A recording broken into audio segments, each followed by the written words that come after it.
Hello, hello. What's up? Good morning, good afternoon, and good evening. GM. Always good Yeah, morning. always good morning. Yeah, that's true. I was GM. digging the lo-fi vibes. I know, but we're gonna have to create our own here. I guess GM kind of transcends the actual definition it initially was, right? It doesn't even mean good morning anymore. It's kind of just like, Exactly. what's up? GM any time of day. Yeah, any time of day. I like that. All right, we're here with Battle Plan. Maybe a good way to start would be some introductions, I guess, and like kind of how Pixel Vault ties into Battle Plan as well. Whoever wants to go first, go ahead. Yeah, I can lead off. So Pixel Vault launched in May of 2021 with Punk's comic, and really it was about the exploration of IP in the Web3 space. How can you drive value to digital assets through storytelling, gameplay, decision making, etc. We weren't originally a gaming company per se, but we very much leaned into game theoretical decisions, allowing people to craft their collections based on a series of, burning, staking, all sorts of things that would kind of end up becoming the meta for 21 and 22. As the ecosystem continued to shift, it became very clear to us that next step in our evolution and a step that would allow us to continue that sort of fun gameplay type nature without, continuing to create tokens into infinity was through a more traditional gaming process. And I do not come from a gaming background. And so I knew I needed to find the right man for the job, and that was Goose. We were actually introduced to one another through some senior leadership at Epic Games, who wasn't quite ready to make the jump into blockchain gaming, but their loss was our gain. Yep. And so with Goose, we've been working toward the launch of the Reboot protocol, obviously on Arbitrum Nova, and Battle Plan is our first game, sort of the initial crown jewel of what we look to be a fully decentralized arcade. We've also recently made the acquisition of Wolf Game, so very excited to next be bringing that to the protocol and expanding into our other IP, which is Punk's comic, which started it all. Have a bunch of other conversations ongoing, but with that, I'll throw it to Goose for any other commentary on Battle Plan or Reboot or anything Goose like that. to Goose. Hey, yeah, thanks. Let the goose loose. Let the goose loose. Yeah, no, I appreciate you having us. Yeah, in terms of introductions, I don't know what to say. Like, I've been in games forever. My particular interest is I like games that have risk. I love games that test people's kind of like, capacity for risky and lossy behavior. And I've kind of through my career sort of seen that in many different instances. Did a lot of advertising games, did a lot of, I was kind of an analytical and economic game designer. We also built backends for casinos, like one of the biggest ones running on our backend right now. and then I also have a background in cryptographic research and protocols, specifically with that idea in mind. Is like, how can you trustlessly play games with people, maintain a common state, but play games that have real value at stake. So when you say risk, you mean like actually like risking something that you have, not just like something of value, not just like RNG risk, like when you're competing. Okay. Exactly. Yeah, not just RNG risk. I mean, that's just one way of creating risky behavior, but it's just like, oh, I think that I have more to gain by potentially losing this thing than, I don't know, playing it safe. So kind of like the sort of game design is sort of like the science of interesting decisions. Like, I think that's maybe the most interesting kind of decisions that kind of current game design, they just can't push it that far because it's hard to give things of value to people, tokens of value to play with, which in the Web3 space, like, they're all over the place. So it's kind of like a playground for me. Okay, cool. That's awesome. Nice to meet you, Goose. VGF, what about yourself?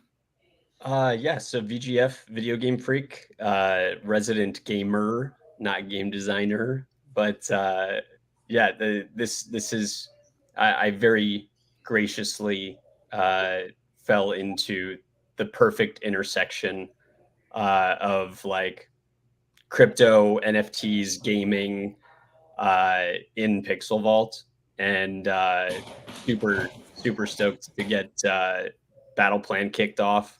The community playtest thus far has been spectacular. The kind of sentiment and excitement in and around it has been like tangible. So yeah, for me, I'm a huge proponent of leading with fun first games. I think so much of what we saw through like 2021, 2022 was really kind of like, game light, financialized DeFi, or like gamified DeFi, basically. And so I'm really excited for Battle Plan to be like another standout example of a particularly fun game that just so happens to be blockchain backed and, enables a lot of these other layers of gameplay.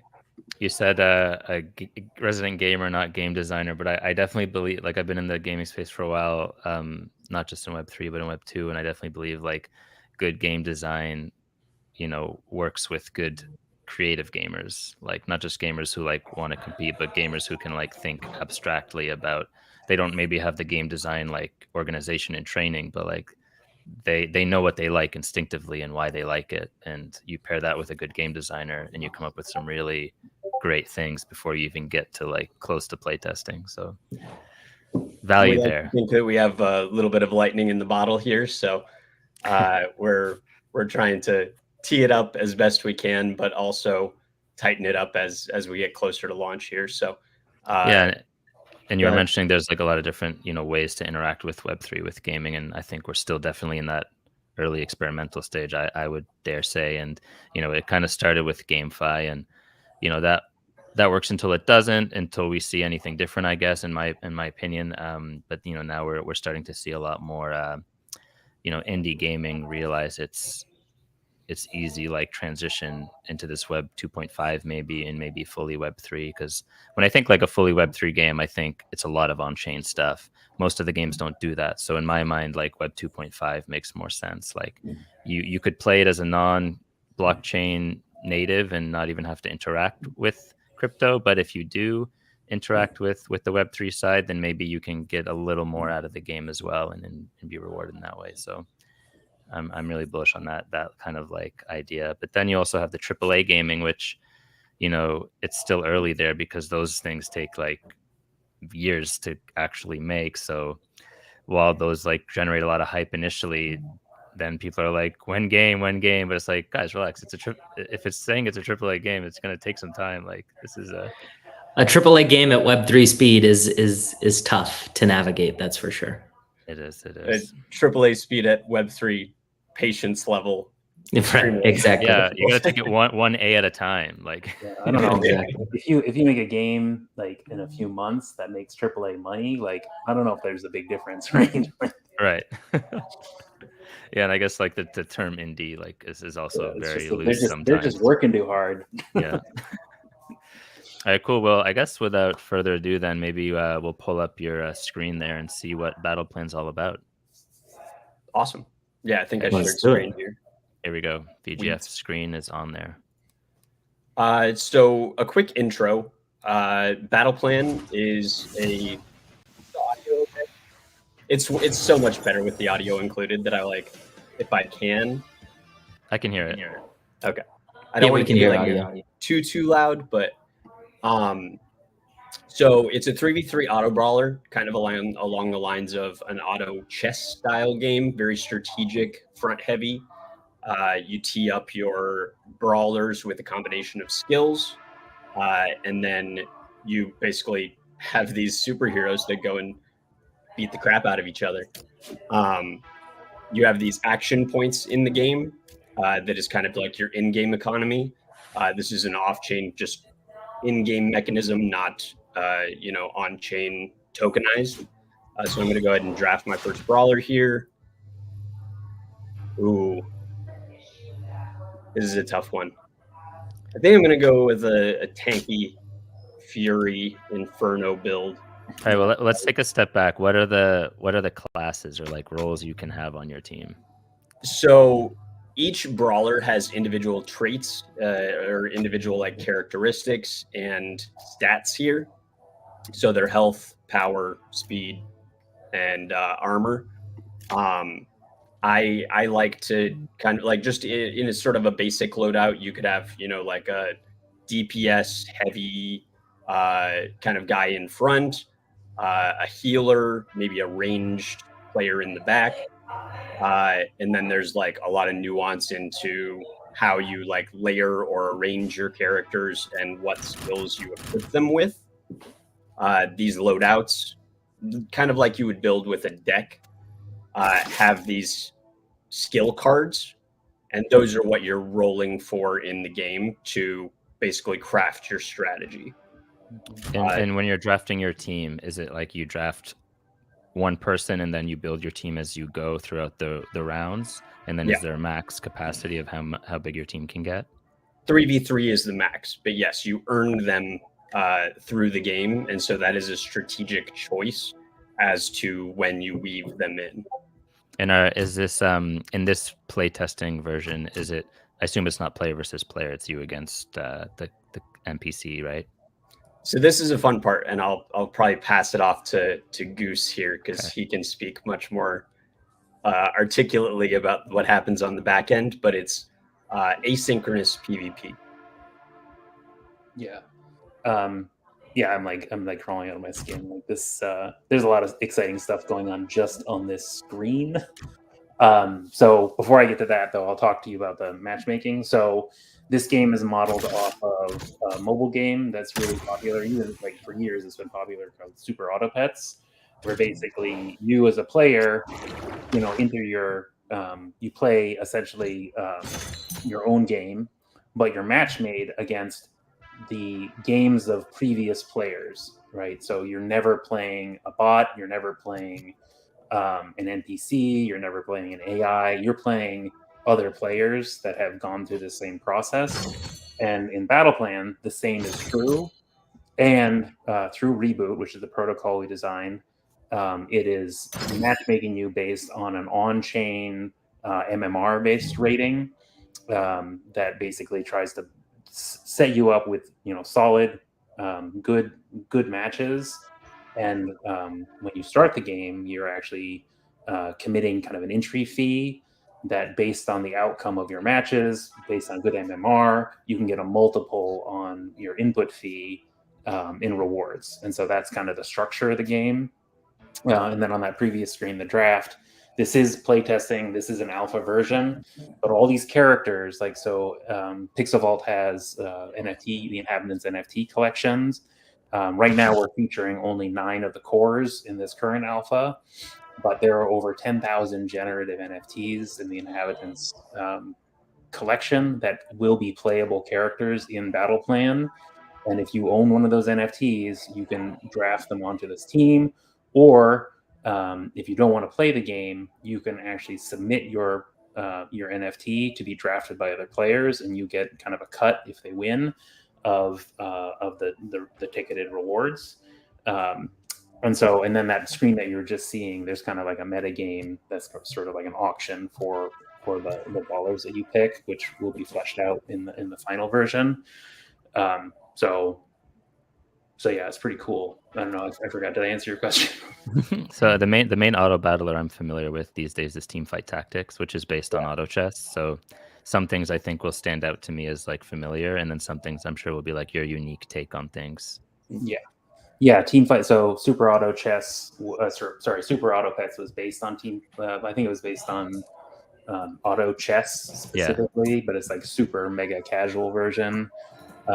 We are kind of like somewhere in between, obviously. Like there's a lot of rich concepts here, but I do love the comic book influence. Like you don't see a lot of that in Web3 yet, at least. But yeah, it's very fun. So just like weird side anecdote, but something that like distinctly sets this aside from like a lot of games is that all of the character traits, all of the characters, all of the animations, the attacks and stuff like that are hand drawn, hand animated.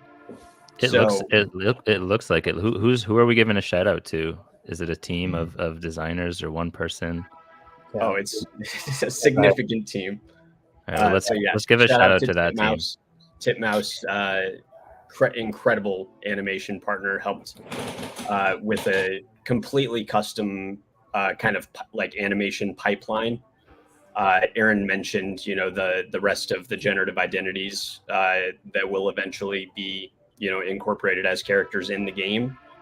One of the difficulties in designing this is like, okay, well, that collection used mint passes to make them. There's still a whole bunch of identities that have yet to be minted. So how do you create these in-game character models for characters that don't exist yet and that we don't know what they're going to look like yet?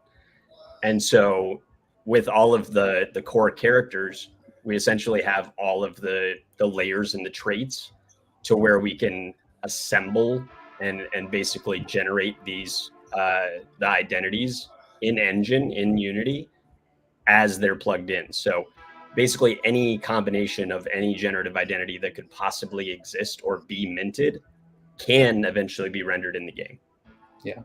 And then just going back to Titmouse, so they're the animation studio that did the Boys cartoon, Diabolical, I think. Nice. And they did the Kill Team Kill episode of Love, Death, and Robots, and we were introduced to them by Sean's friend.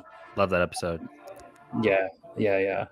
So it's a crazy. Yeah, we were working with Tim Miller over the summer last year as we were building out the story for Inhabitants, and it was just sort of like a match made in heaven. Obviously, Titmouse is not known for being a gaming animation studio, but we created something that we really wanted to look and feel like a true Saturday morning cartoon type experience, allow everyone to experience their character as though it was, fully custom made, even though it's an ensemble of traits.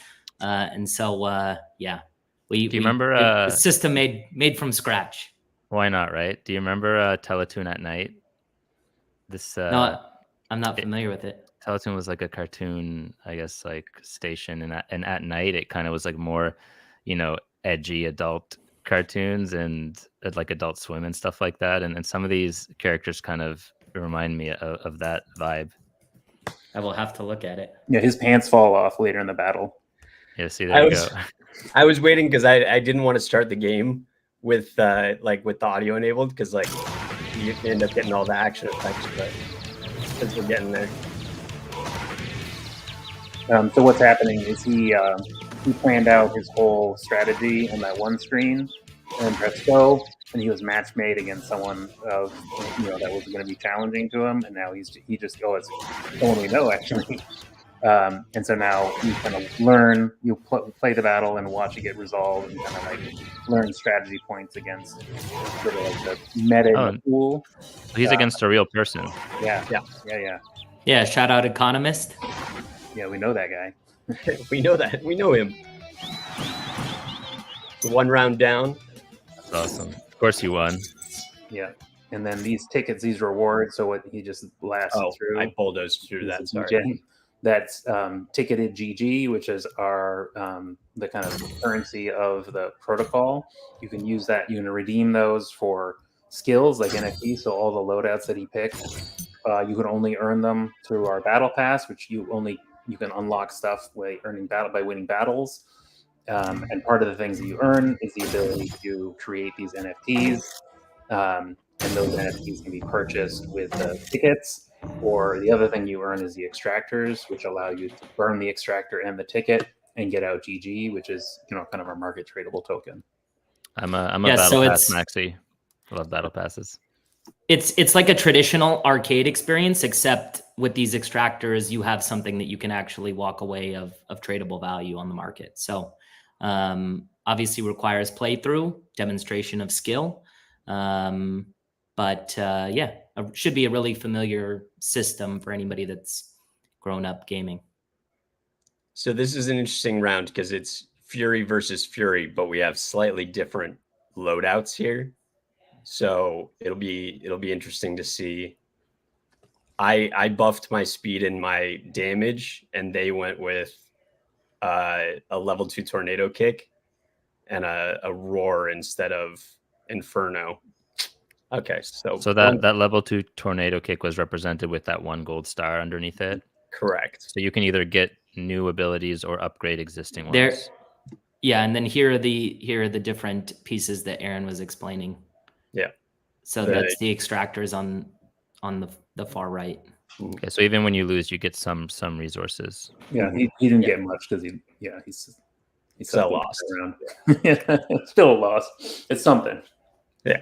Okay, round 3. So what does it mean like on the middle and the right there, like 10 next round, 35 next round? Is that like how much you're risking of your currency? It's to the action point cost to draft the next brawlers. This is to add to your team. Yep. Okay. And so as the rounds go by, the cost decreases. So by round 5 or 6 is usually when people will be weaving in their second brawler. Right. And people who prioritize getting a second brawler in sooner is like kind of like a tempo strategy versus. Yeah. So it would be like weighing, plus or minus EV of weaving in that second brawler versus buffing your 1 brawler. Are there builds that are like aggro versus like a late game? Oh yeah. Okay. So this guy here, Fury, this Inferno build, his special here, Inferno, is kind of like a burning meta, where it'll do kind of stacking persistent damage. So the longer the battle goes, the stronger he essentially is.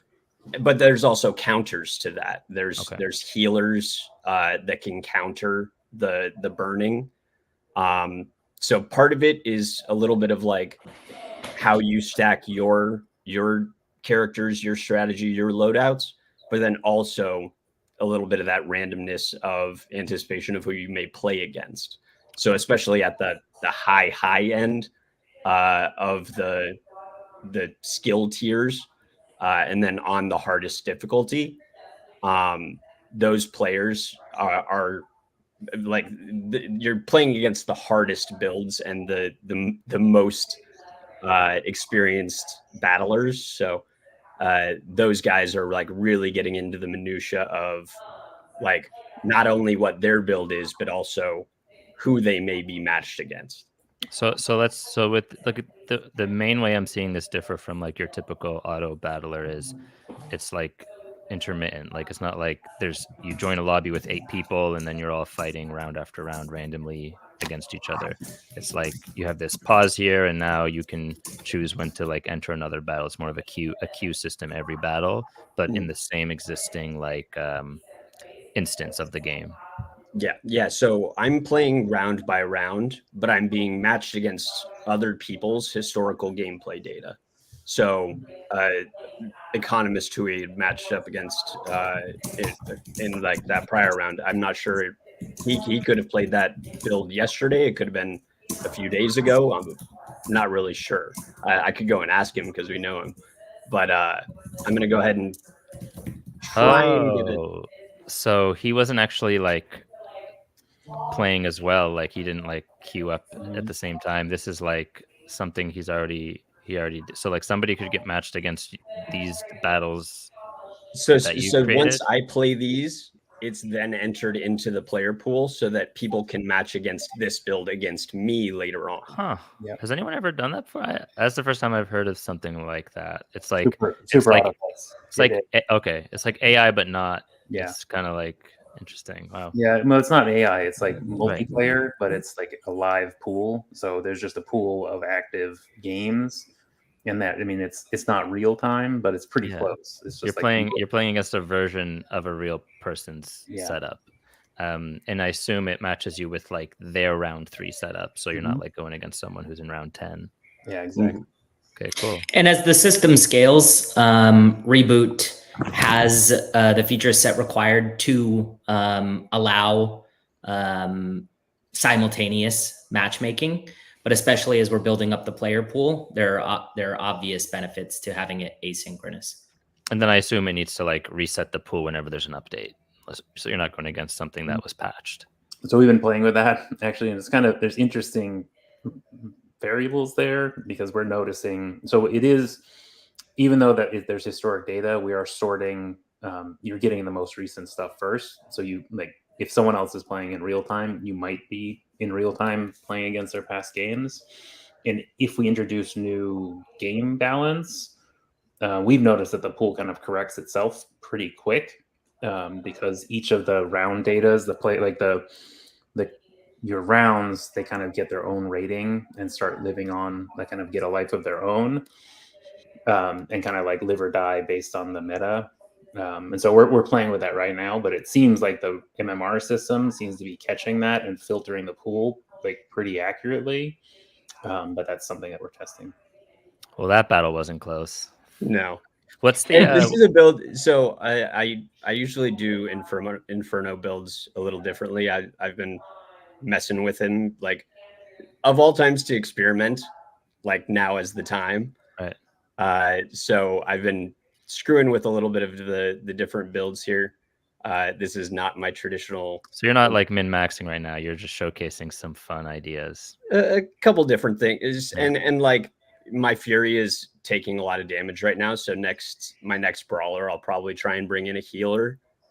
Okay. So there is a little bit of that min-maxing, but also like risk mitigation, adaptation, and so it's kind of like making the best of the hand you're dealt, but also based on the decisions that you're making along the way. So you may start with one kind of strategy and then finish with a much different one than you thought you may. This guy is going to be a problem. Yeah, his stats look a little bit higher. Yeah, so VGF getting smoked live on stream. Honestly, yeah. Sorry, it is recorded, so you're not gonna be able to hide from this. But we can add disclaimers. You know, like this was experimental. Well, we should next time we'll have to get Space Dragon or Control or somebody in here to play around, or I'll go with a tried and true build and see if it stacks up a little better on the next one. But one thing to note with that though, like it's saying, you win, you lose. The idea is to win the most up to 15 rounds before you lose 5 lives. I was just going to ask, like, how does a match sequence look like? How do you like quantify winning versus losing? Like, is there top 4, bottom 4? You know what I mean? Yeah. So we've seen something really interesting with the community as they've been playtesting, because in the early playtesting builds, it was fairly easy. Like everything's relative, but fairly easy to get 15 wins. And so we saw a lot of people getting 15 wins rather easily or fairly regularly. And that's not intended to be the case. And so as the difficulty has been cranked up, as people are being challenged more and more, and the kind of win rate has been coming down closer to where it should be. The idea is that with every round being individually, paid out with these tickets, the extractors earning battle points off of each round, you may have a game where on a hard difficulty, you win 6 or 7 games and lose 5 and end up winning more than you put in. So winning 15 rounds is like the max, but there are instances where, winning slightly more than you lose can still net you a positive outcome. In my mind, that's still a W. And by positive outcome, do you mean like gaining like rank up? Like rank up, getting more tickets worth of collateralized GG than you put in. And then that does come with, rewards going up, the rewards tracks through the battle pass and things like that. So like this might be a risky move here, because like if I were to wait until next round, I could get this brawler for free, but my Fury's been getting his butt kicked, so I'm gonna draft a second brawler. Yeah, let's see who you got here. I think I gotta go Cove here. Are the planets significant?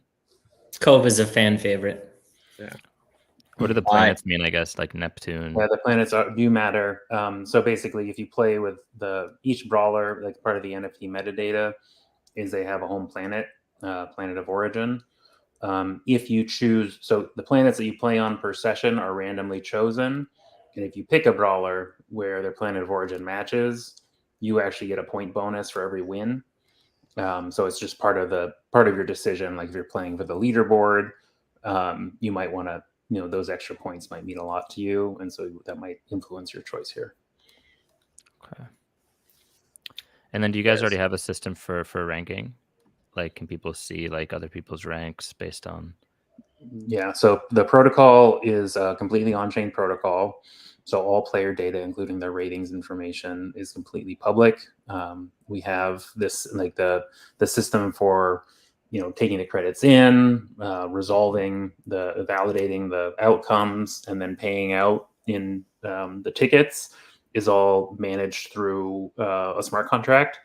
And so that's kind of under the hood what we're showing. I mean, under the hood, we've got a really super nerdy, cool protocol running, but kind of the point of the project is to show, hey, we can run a really cool game on that, deliver real value, and do it in public, right? So everyone's rating information, we already have community members building tools that are pulling data about, everything going on in the playtest from on-chain.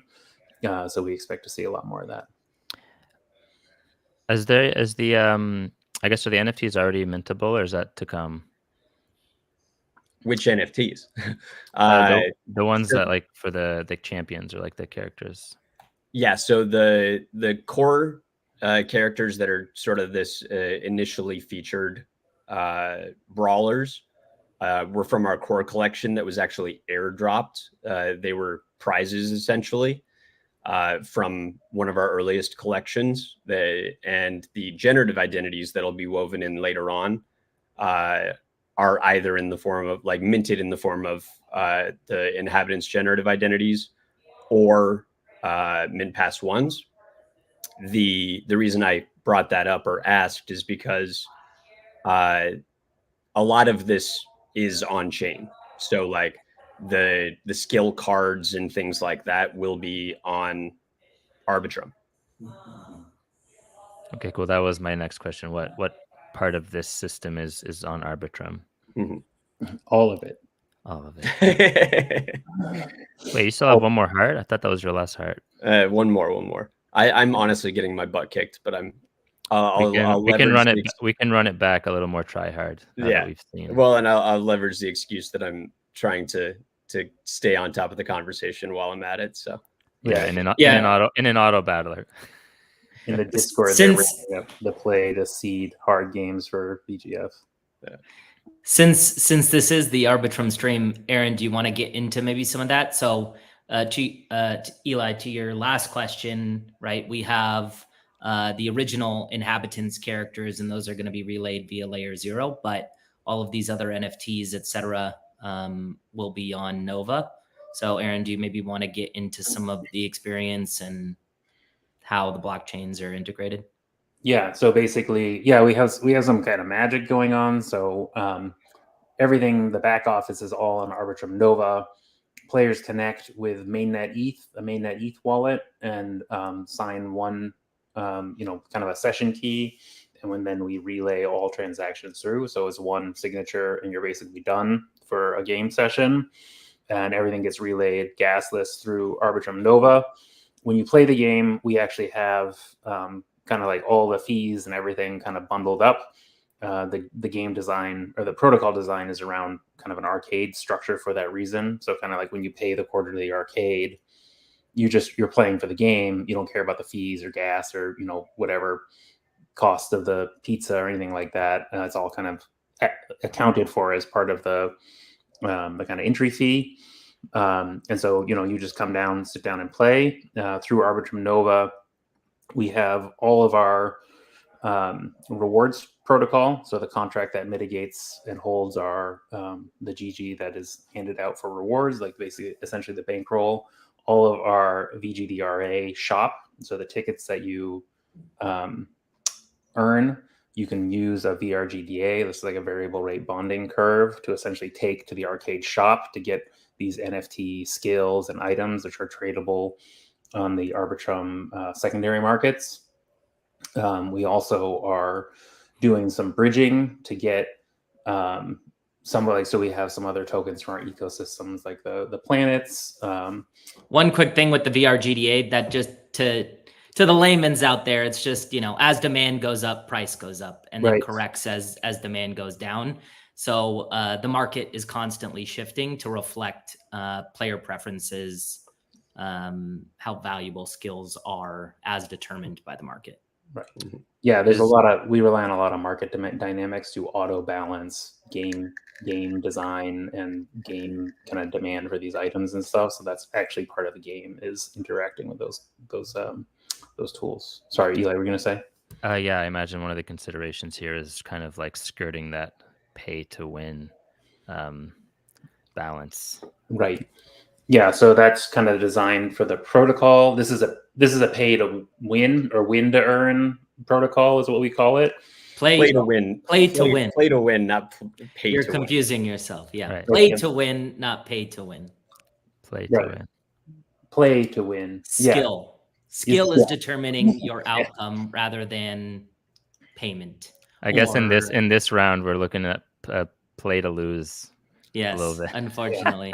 It is zero sum, so we got to pay the good people that are winning. So VGF's helping out with that cause. Yeah, he's contributing to balancing that pendulum.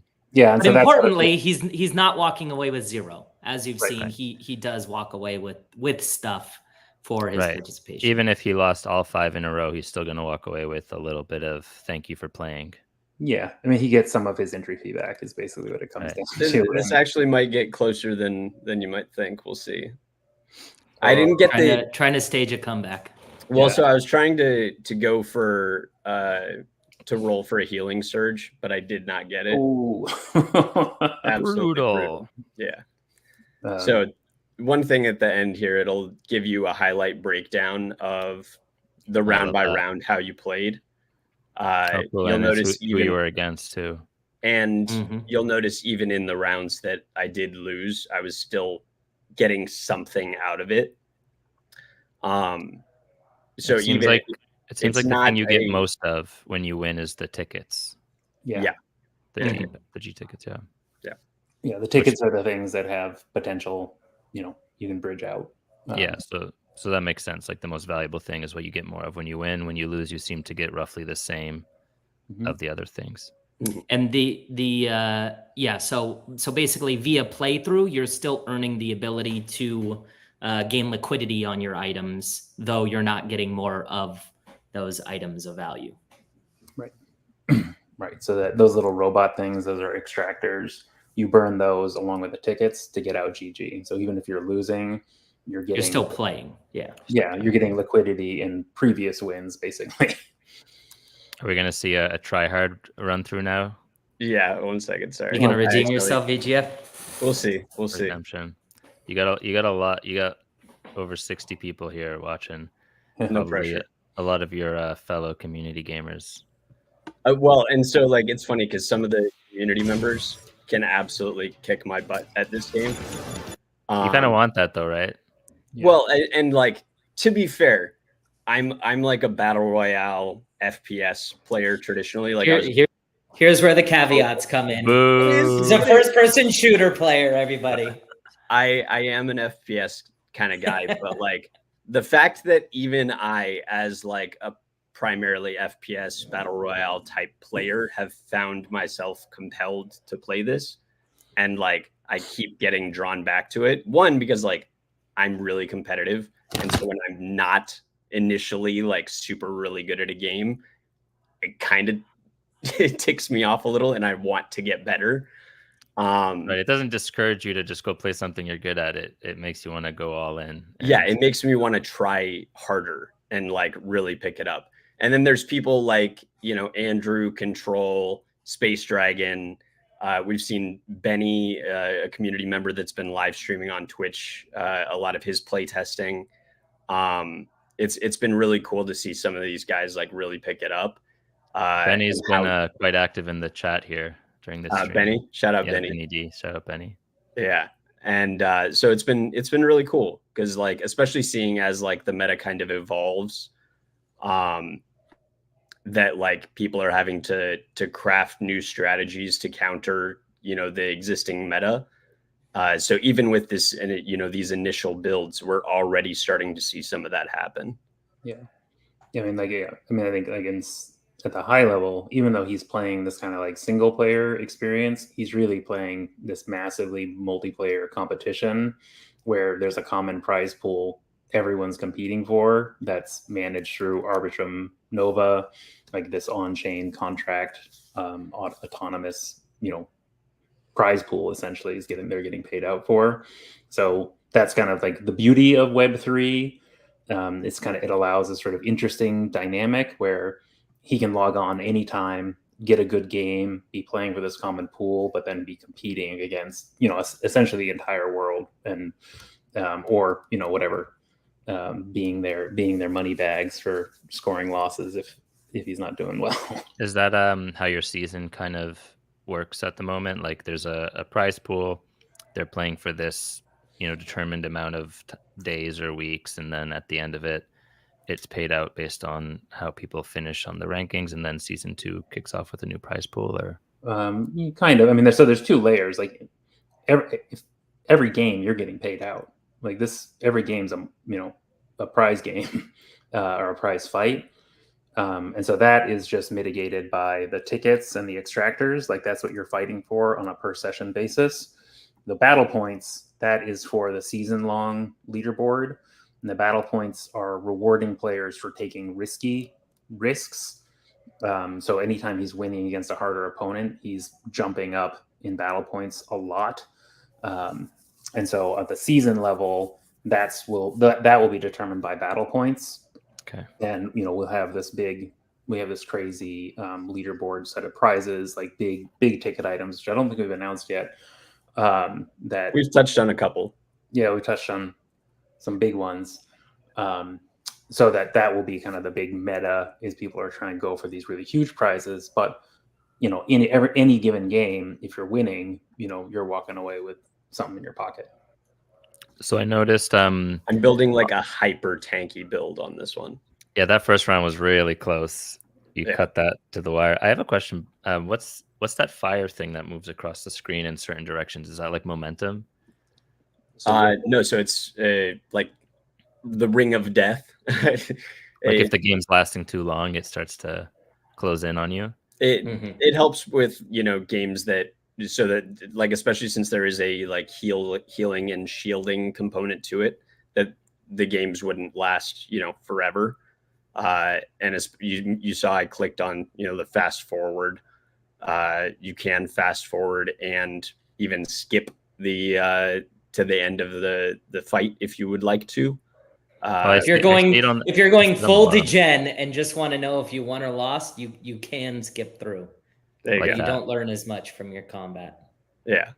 So there are trade-offs. Like with that, it probably could have gone. It probably would have been pretty close, but especially when you're going into like each round and you're breaking down like what your opponents are using, because like there is the opportunity or chance that you may come up with them again, or looking at like how you stack up round to round. I wouldn't necessarily encourage everyone to skip through everyone. Yeah, Potamus said skip the battle if you're some kind of psycho. I like watching them personally, but yeah, never skip. This is a never skip stream. I mean, we worked with the AAA animation studio for a reason, so it should be pretty fun watching the fights play out. Yeah, at the higher levels, like if you look at controls, like when he posted last night, the fights get insane. If you're tilted, you're gonna be skipping. Let's be honest. Yeah, that's true. Yeah, Control posted a clip that he posted in the Discord earlier. That was Control versus Andrew, two of like the best players in the game right now, just teeing off in the final round of his gameplay session, and it was awesome.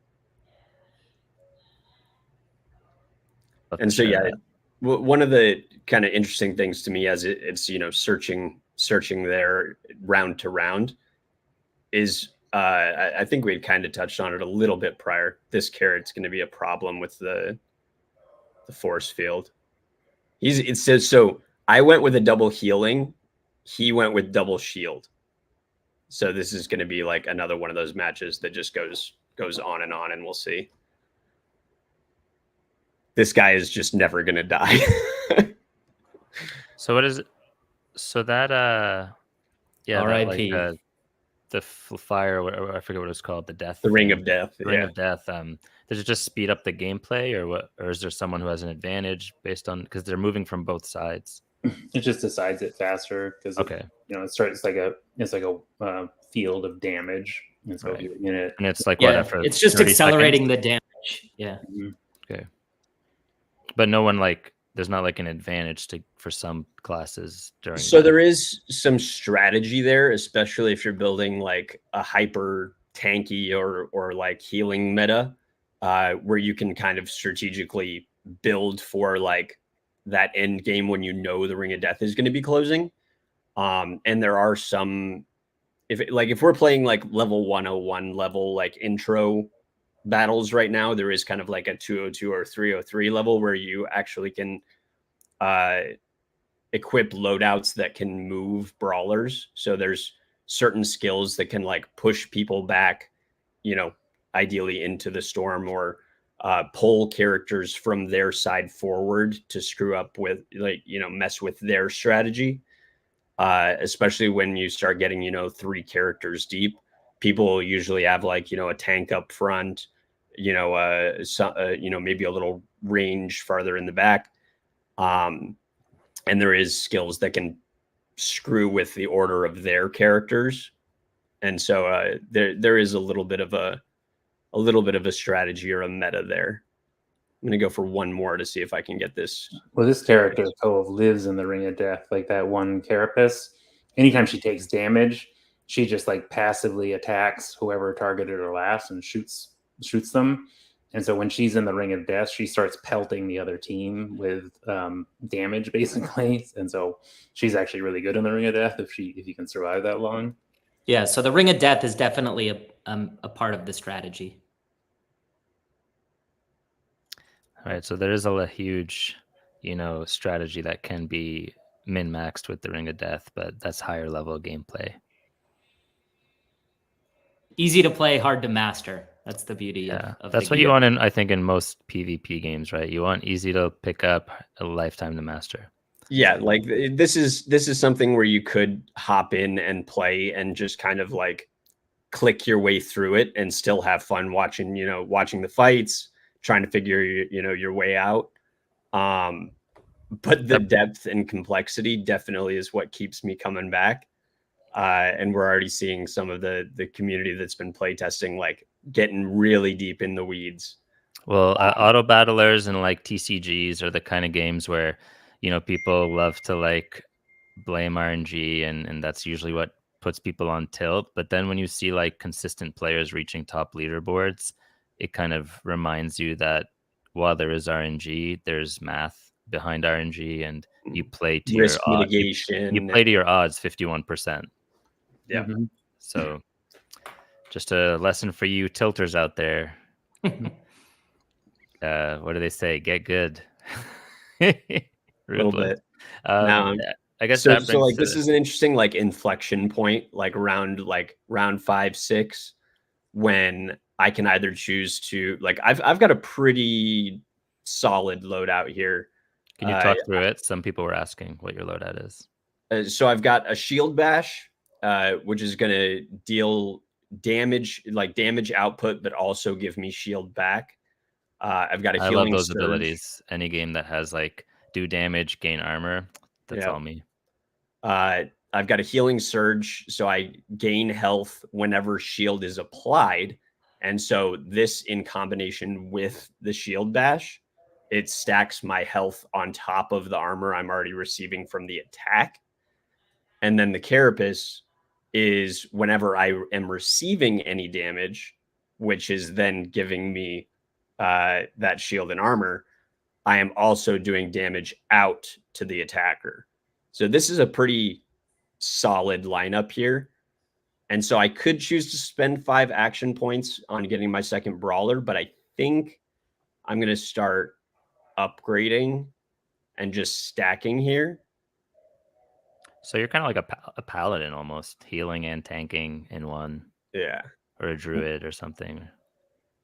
And so like Cove's health and like power output isn't that crazy. It's more so like the combination of loadouts and stuff like that, the healing and the shield. So I'm gonna try and get her power up a little bit. Level 6. Cool. So and in this honestly, one, I could get her pretty high up here. So you're leveling up. The difference here also from other auto battlers, I guess, is you're leveling up the character instead of. Or no, I guess in auto battles you can choose to like, roll. It's like kind of like you're re-rolling to like rank up your one Her character individual stats versus putting the money towards adding more characters. Yeah, so like one level deeper is I could go for a 2-star skill, which requires 3 1-star skills, so Right. 9 cards total. That's like incredibly difficult, and usually you have to like push it into the late rounds to even get there. So for the sake of the stream, I won't. So that's your re-rolling, is like trying to get matching cards. I see 2 down there. Yeah. So I already have this to 1-star. If I were trying to go to 2-star, this would be killer because I would already have 2 towards another one. But also I don't particularly like shield bash at 2-star. So hypothetically, you could buy those 2 that are showing down there, add them to your inventory, and then you have 2 more slots, kind of like your bench. Yes. And so I would then need another shield bash for another to make this a 1-star in my inventory. And after every round, those 3 more. Yeah. After every round, those 3 abilities at the bottom there kind of reset and shuffle. They don't reset. They're you have to wait to shuffle them. Yes, they do roll over round to round. Okay, so those will just stay there until you shuffle it. Mm-hmm. And will it always show the ones you have, or will it give you irrelevant ones that you could maybe swap in if you want to change your skill set? Yeah, so it's going off of that loadout. There are a bunch of cards in each loadout. You could think of it like your deck. Yeah. Okay, and is there like tiers to it? Like the further you are in the rounds or level you are, you'll get higher like tier abilities showing up in the shop? No, but there are only a like limited number of the skill cards per deck. And so if you're like somebody, I forget who had mentioned it from the community, they were like, don't go chasing waterfalls because when you're rolling for like that one last card you need, you can end up burning a lot of action points trying to, roll for that one card you need left, especially when you're chasing a 2-star skill. So I decided to basically level up Cove like pretty high. This tornado kick is going to be a pain in the butt. Right. So is the meta right now to focus your resources more on the the core champions level versus starring up their abilities to an extent? Pros and cons. There's trade-offs that come with it. Right. I guess it depends who you're going against too, which you don't always know. And my healing surge is the only thing keeping me alive right now. Yeah. Yeah, one of the differences in this auto battler versus others that I'm familiar with is it's not like you can scout your next opponent, right? Correct. So you have to build your loadout just based on your own internal synergy and play style, hoping that the player you go against isn't a complete counter. So finding the most optimal way to not be counterable, obviously.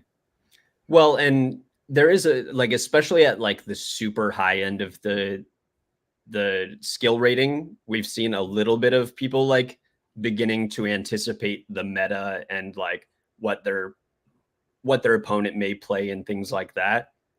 But especially through like the easier levels, the intro to medium tiers.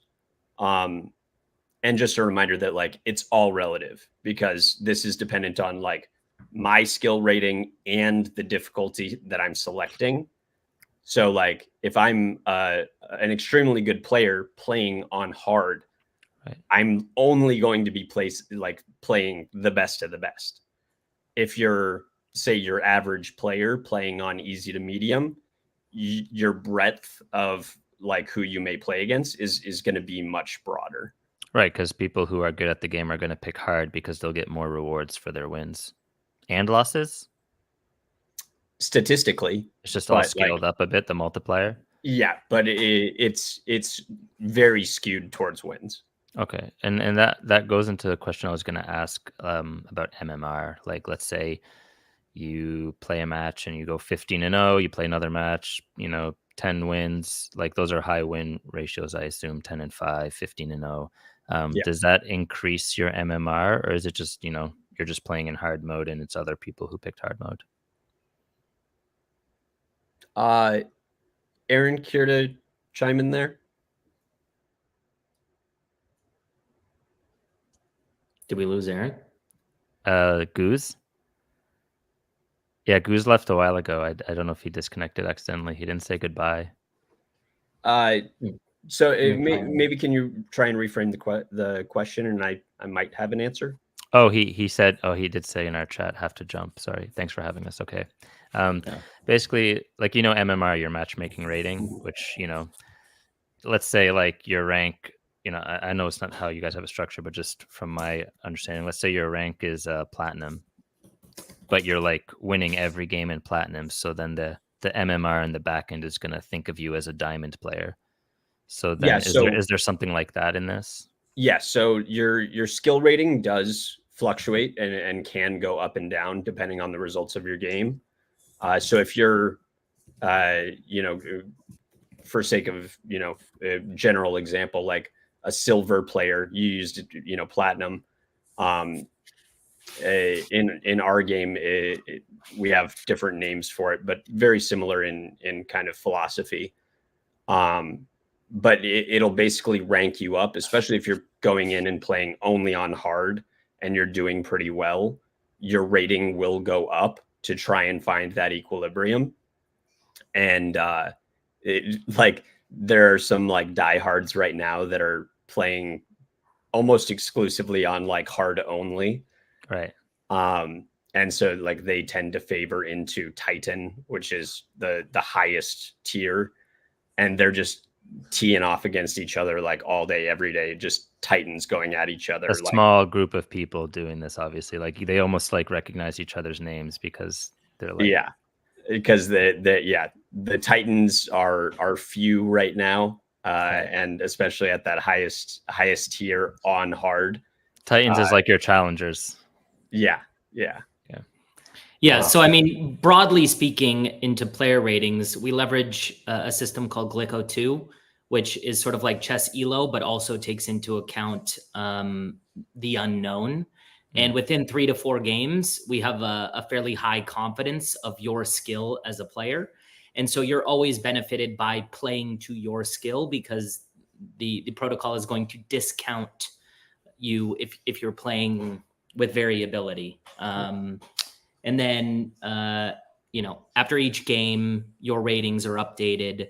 And so, yeah, I think all of that sort of goes to answer some of your questions. Yeah, the more games you play, the more like back and forth your, you know, unspoken elo kind of falls into, you know, another way people get salty in these kind of I guess ranked ecosystems is if they feel like they're going against people that they shouldn't be or something, and they're like, come on, I'm not that good.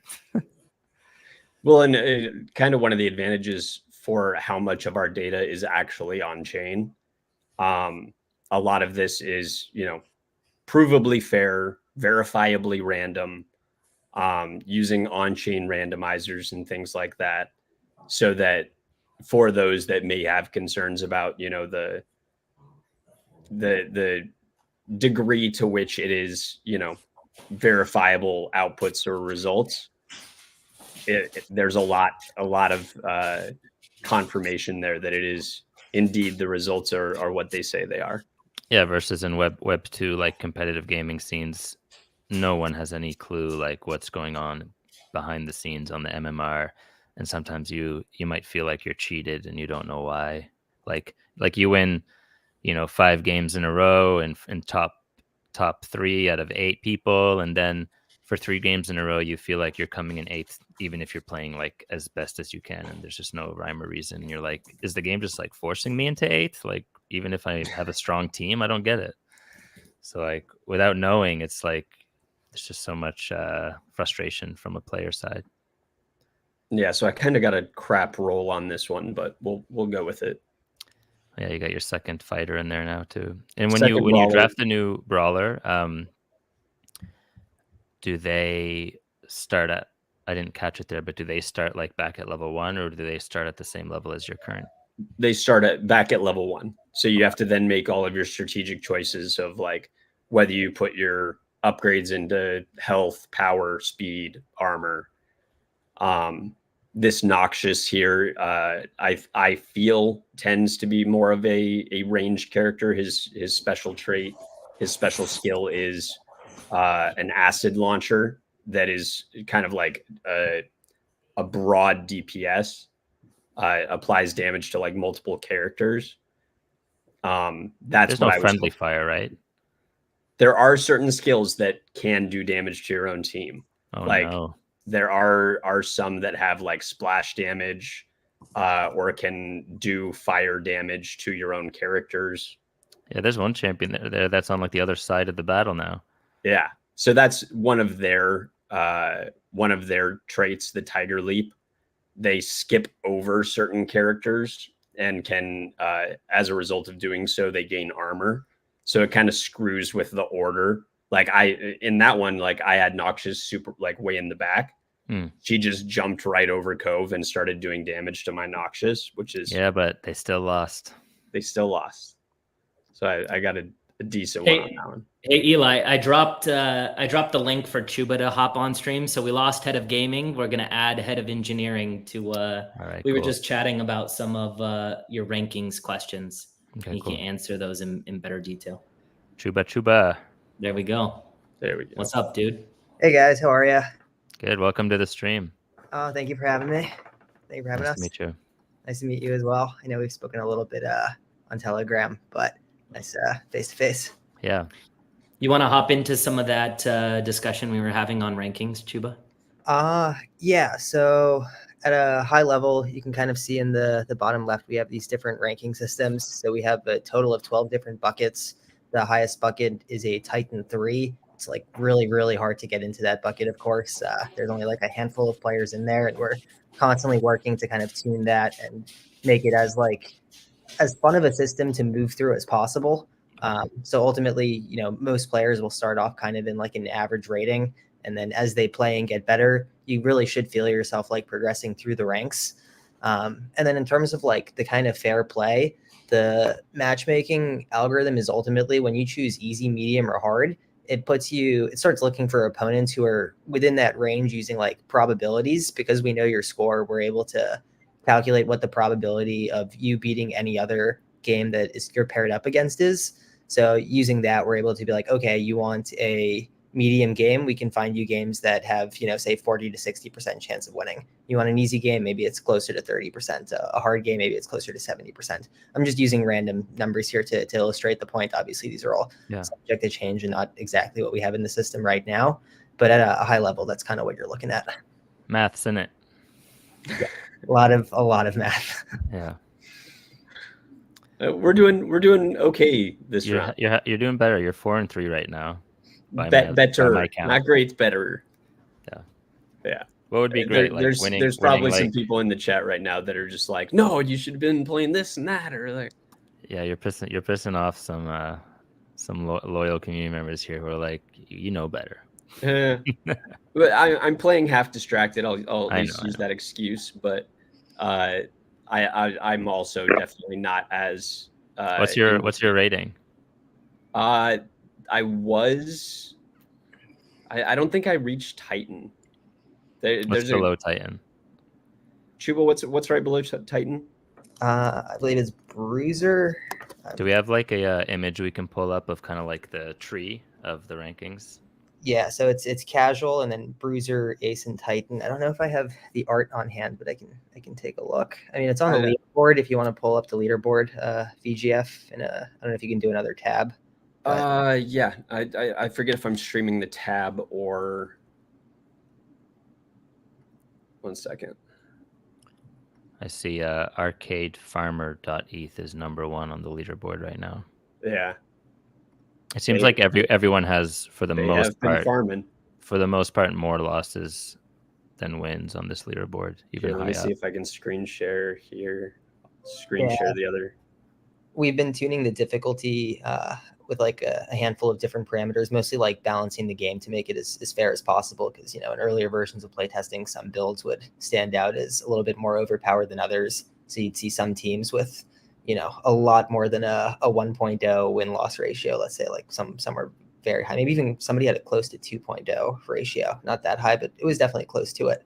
Which is crazy. Yeah, I mean, it was insane. Since the recent balance changes, we've definitely kind of seen that get evened out more and more. So we'll continue tuning that and kind of try to have, a difficult game that is as fun as possible. Well, and Eli, like you'd highlighted earlier, what is perceived to be a win is not necessarily winning 15 matches. Right. So, even winning 7-8, out of your matches is going to be disproportionate rewards compared to like what you put in. Should I pull up your screen? You ready? Oh yeah. All right. So this is kind of the dashboard. Was going through and showing kind of the leaderboard at the moment. Arcade Farmer failing upward. I don't know who that is. It might be somebody from the community. Saved Animals. So are these people all necessarily Titan if they're in the top of the leaderboard? Not necessarily. So it's a combination of how well you play as well as how much you play. Okay. So playing on higher difficulty will earn you more battle points for those games that you win. Or you can play it and approach it a little more grindy. There's not really like a one size fits all, but you can kind of min-max it to try and find the best to earn the most battle points. How do you prevent people from like just setting up a bot to like play all day nonstop? Oh yeah, well, and it's kind of funny because there's definite trade-offs and like there's stuff built onto the reboot protocol to help account for sandbagging or smurfing and things like that. So it really is in your favor to play as close to your true rating as possible. So you really want to be like kind of on top of your game and playing as well as you can, as often as you can, in order to earn the most points. Chill Poppy says, click view all on the leaderboards. They want to see where they're at. It's possible. Yeah. Oh, there's Economist. Yeah, they've been playing a good bit. So here, when you're looking at the leaderboard into that Titan ranking, you'll notice that it is, trending towards the top, both experientially. They're probably some of the better players. Bit Economist is ranked ace, and he's still in the top 10. Right. And the guy Titan 3 is even lower.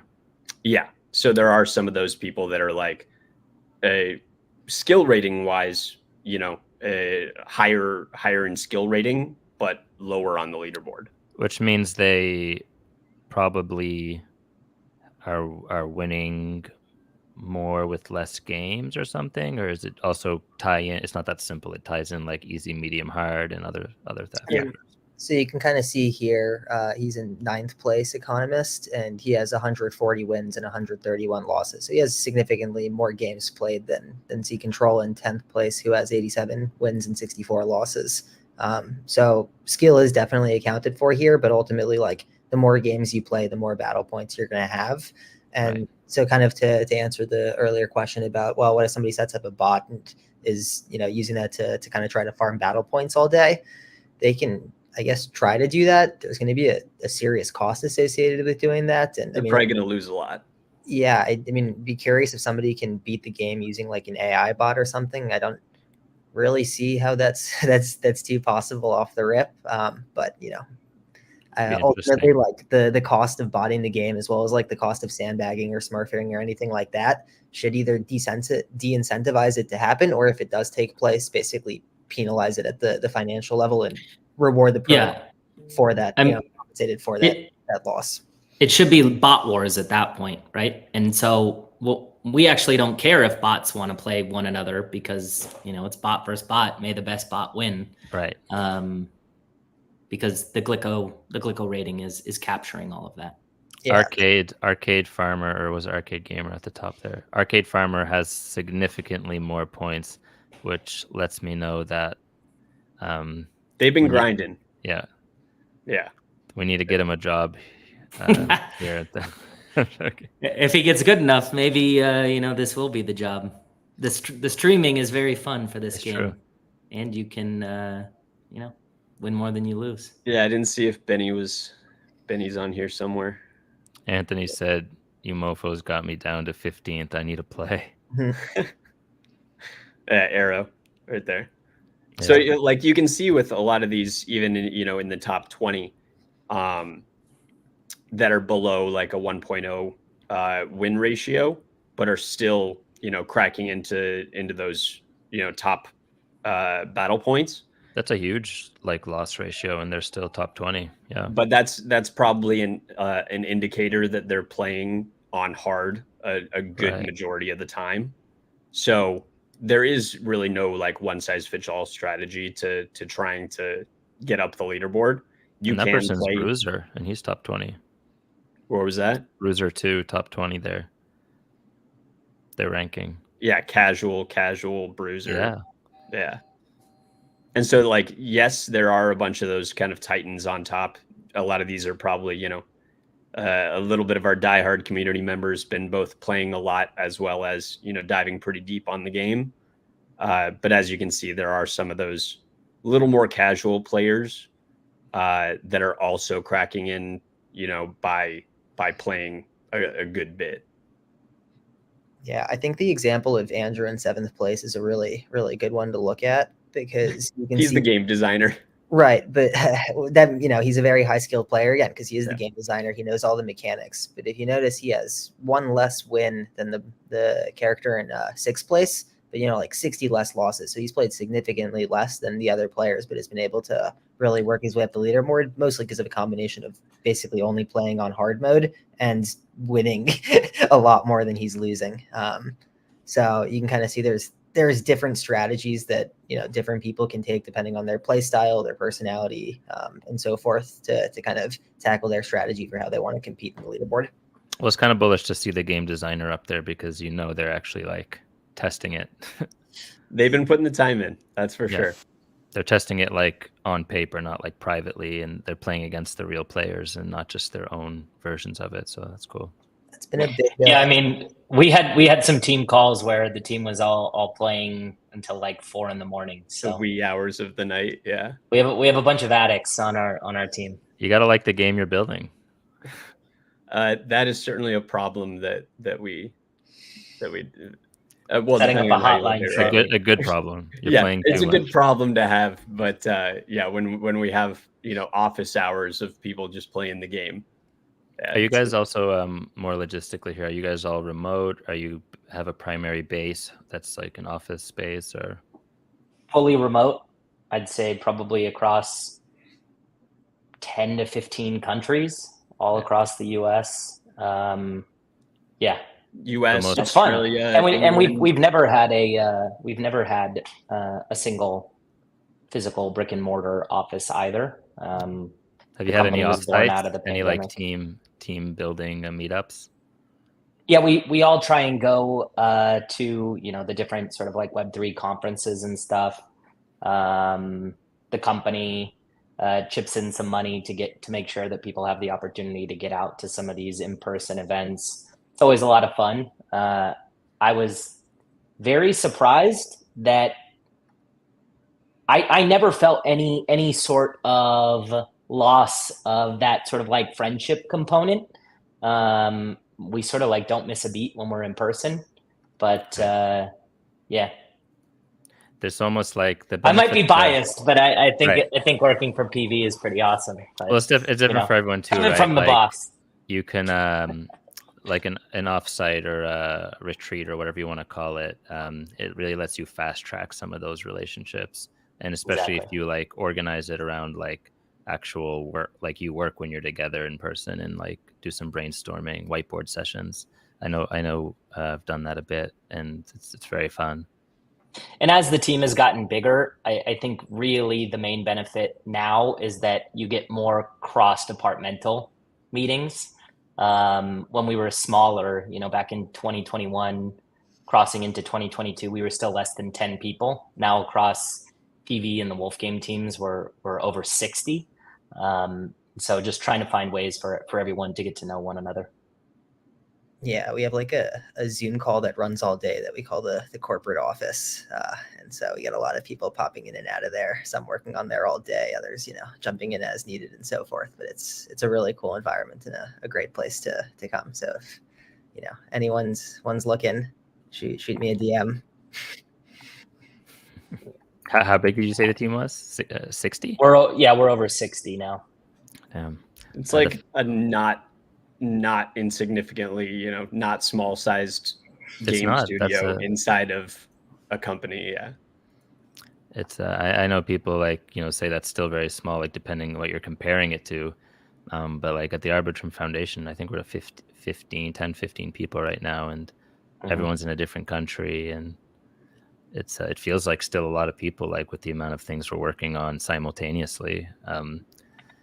And for all the things we want to do, 60 is not even close to enough. So, yeah, gotta turn this into a profitable business again. Though. Yeah. It's been kind of down only for business and collectors for 18 months now, but there's always a turning point. Exactly. I mean, Pixel Vault has really prided itself on being one step ahead of the rest of the field, sort of setting those next metas. And I think we have a really fun game here that is rewarding to both company and community. To be a successful Web3 business, those incentives really need to be aligned. And I think we have that with this game and the Reboot protocol. So super bullish for what is to come.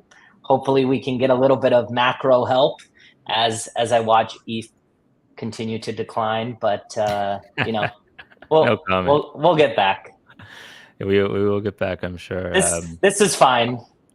It's great to have things to do when we're not back. It's things seem very busy, regardless if you're a builder or a creator. And I'm kind of nervous what's going to happen when we're quote unquote back. And if you haven't put in a lot of work in the current state, you're going to have a hard time catching up when we're back.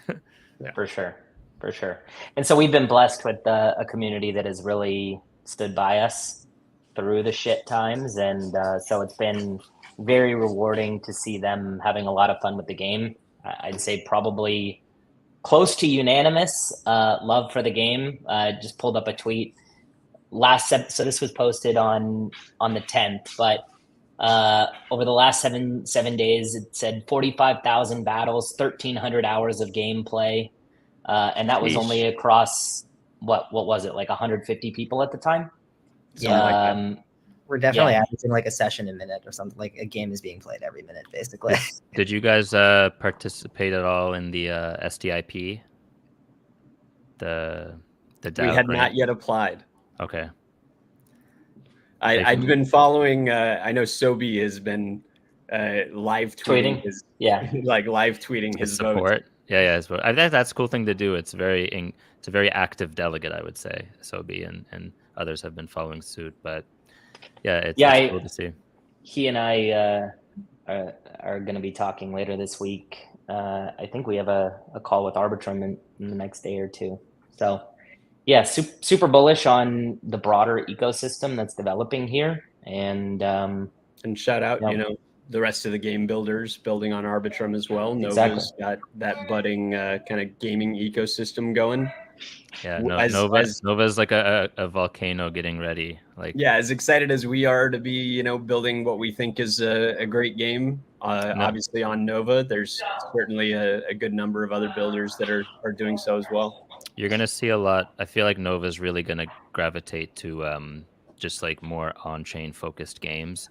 And you'll probably see more liquidity focused games on Arbitrum 1 or something like that is what I'm thinking. Because, when you have a lot of on-chain transactions, Nova just like, if you're not doing that, once the bull run hits, you're going to struggle, I think, even on a layer 2, like 1 or something. Yeah, we definitely are pretty heavy on the on-chain data and transactions. So. Yeah. It seems that way. That's a good thing, given your like, given your strategy and what you're working towards. Maybe we can wrap it up with what made you guys kind of stumble into Arbitrum Nova, or like decide to pull the trigger there. There's no shortage of options out there, so. Well, I'm glad we have Chuba here because he'd be the perfect person to answer that. Yeah, I mean, from the tech side, we were considering kind of all the options.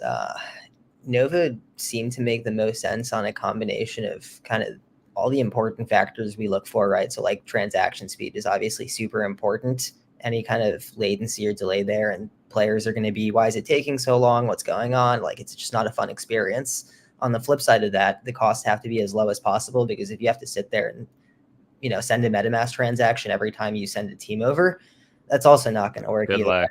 So we gotta front all kind of the costs for the game. So it's important kind of for the business side too, that kind of the costs are as low as possible.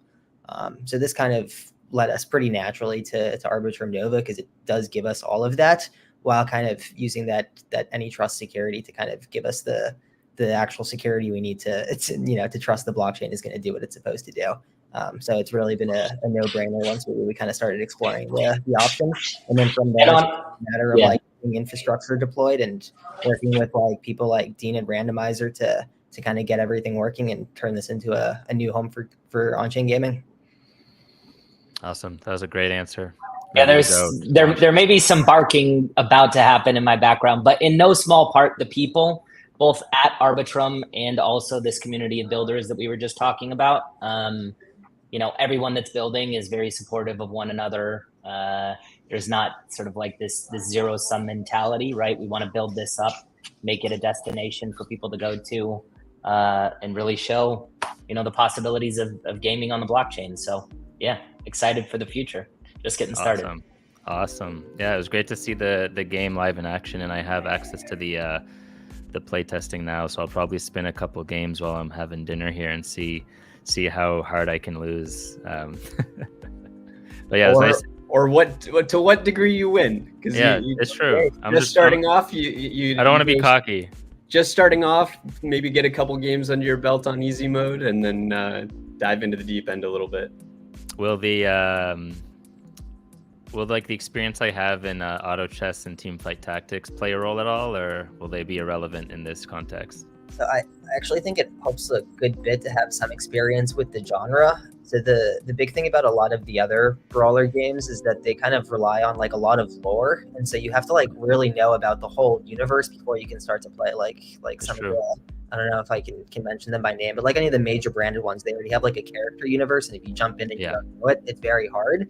But if you play like SAP or one of the simpler ones, and you just transfer over to our brawler, then you basically like know the core mechanics that get tweaked a good bit, but you don't have this like crazy lore that you have to understand before you can play competitively. You just have to pay attention, like think a little bit, do some pattern recognition, keep playing and playing and playing and trying different strategies until kind of you hit the one that makes sense. But yeah, I think to learn, lifetime to master. Exactly. Let's go. All right, thanks a lot, guys. Nice to tie a face into the names, and I'm sure we'll see you on another one soon.